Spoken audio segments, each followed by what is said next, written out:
Good morning, and we're going to talk this morning about the day of the Lord, or the day of Yahuah, as more accurately described in the original text.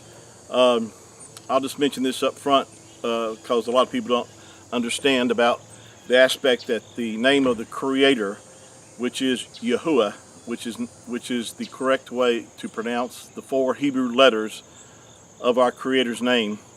And it's been substituted with the word Lord in our English translations. That's why when I refer to as the day of the Lord as the day of Yahuah, because that is what the original text says. Now, you might think that's a minor point, but when you begin to do a study and find out how important the name of the Creator is, that it's been edited out of our English translations approximately 7,000 times. We know for sure it's been edited out of the Tanakh, or the Old Testament, 6,823 times.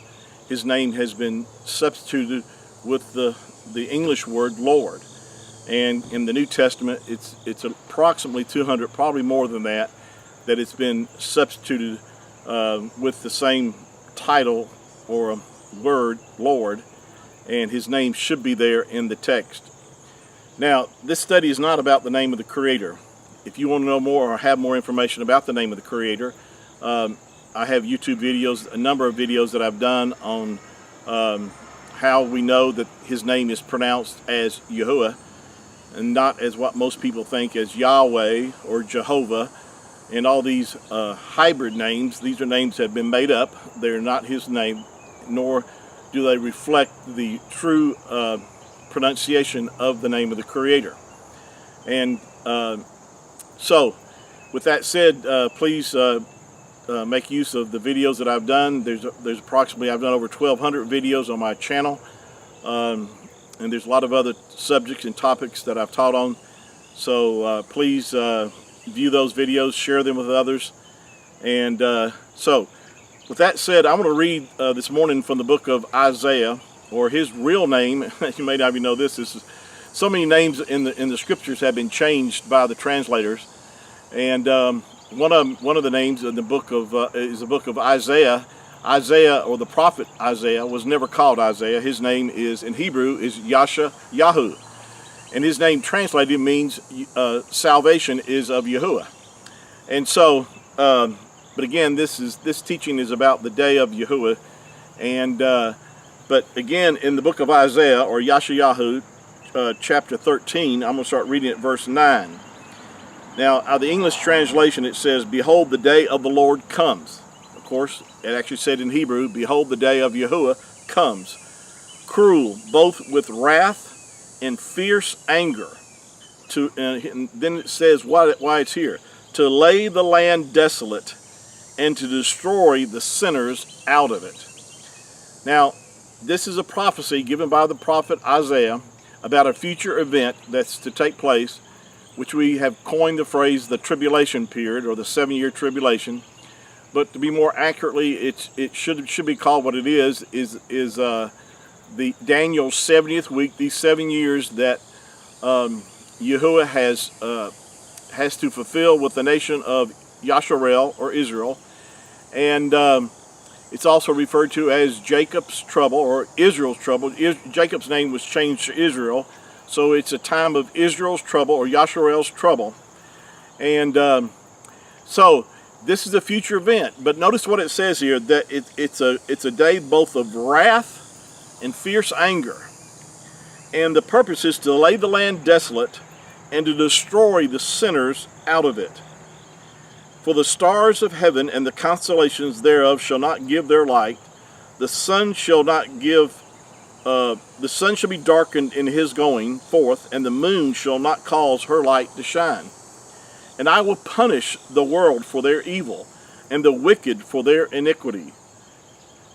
And I will cause the arrogancy of the proud to cease, and lay low the haughtiness of the terrible." Now, in the book of Zephaniah, this is also another reference to the day of Yahuah, or the day of the Lord, and I'm going to read starting in chapter 1, verse 14. It says, "The great day of Yahuah is near," or it's here. this when it says it's near, it's referring to that it's right upon us. It is near, and hasten greatly, even the voice of the day of Yahuah. The mighty man shall cry there bitter. The mighty men shall cry there bitterly. In other words, the man on earth shall cry bitterly. The mighty man shall recognize what this day is. That day is a day of wrath. Again, supporting what the prophet Isaiah talked about, being a day of wrath, a day of anger, a day of trouble and distress, or tribulation. That's another word for distress. A day of wasteness and desolation, a day of darkness and gloominess, a day of clouds and thick darkness. I mentioned in my video that I did on my rapture dream, which was about a month ago. I had the first rapture dream I've ever had, and how powerful that was to me. And one of the things I pointed out in that video was that when it began to happen, as I described, that it was in the daytime around 2 or 3 o'clock in the afternoon. It seemed like either a summer or spring or a fall day. It was bright, sunshiny outside, and as I mentioned in the video, as I began to walk through my house to another room, I looked to my left, looked out the window, and then all of a sudden it became totally pitch black dark outside. And the moment that happened, I knew something was about to happen. And right at that same moment, as I began to realize this is something supernatural that was happening, I felt this energy coming into my body. And at the same time, I felt my body begin to arise. And I also began to realize that this is the rapture. And it was not only very exciting, but it was also a time frame where I felt like people would feel like when they realized what had happened, because I realized there were a lot of people being left behind, some people that I knew, but I didn't consciously think about who it was. I just knew that there were people that I knew that were being left behind, and then it was too late. And so there was a sense of desperation for them. But the point I'm making in bringing this back up is that it was a time of complete darkness. Supernaturally, it became totally pitch black dark in the middle of a day. And of course, that's what this day is described here, is a day of darkness and gloominess. And I believe that was a sign or indication to me, of course, confirming what the scripture already says. I believe the day of Yahuah will begin simultaneously after the rapture. In other words, as the rapture is happening, then the day of Yahuah, because immediately judgment is going to fall after the rapture. And again, this fits the description of what our Messiah, Yahushua, described in talking about the days of Noah and Lot. And if you go back and read those verses about that particular time frame, it says that immediately once Lot was taken out, judgment fell. And so this is a description or a foreshadowing of the rapture itself, that judgment is coming upon this earth again, and is coming for a particular reason, to remove the sinners off of it. Of course, it's also a time of, like I said, of Jacob's trouble, where the nation of Yasharel will come to the realization in this tribulation time frame of who their Messiah, the Mashiach, is. Please share this with others.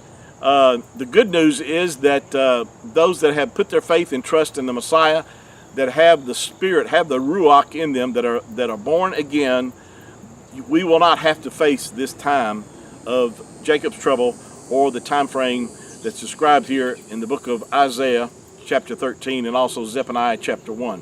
We shall be, because we have not been appointed to wrath.